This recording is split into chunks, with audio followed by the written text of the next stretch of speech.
如果想訂閱補習計劃，究竟可以點做呢？個步驟十分簡單，首先可以撳訂閱計劃，加上你就會去到選擇計劃嘅頁面，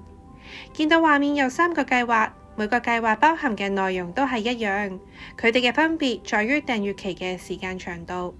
選擇咗想訂閱邊個計劃之後，就可以撳立即訂閱，之後我哋就會去到呢個付款嘅頁面。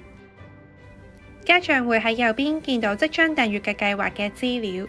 因為訂閱後嘅操作，例如係上 video 班、上 live 班、睇上堂嘅進度等，都會喺呢個平台網站上面做到，所以家長要先註冊賬戶，以後要用呢個平台嘅話，直接登入返賬戶就可以，十分方便。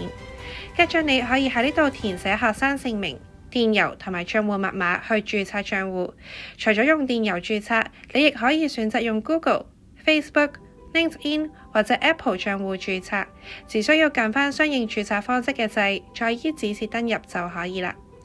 跟住就去到付款嘅部分，家長要喺呢度填寫返信用卡嘅資料。如果有優惠券嘅話，可以喺呢度填寫；如果冇嘅話，留空就可以。喺閱讀咗下面嘅文字之後，撳購買就可以付款訂閱啦。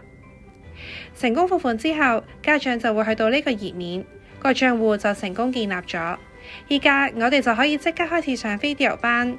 如果想知道點樣去上 video 同埋 live 課堂嘅話，大家可以睇下一段片㗎。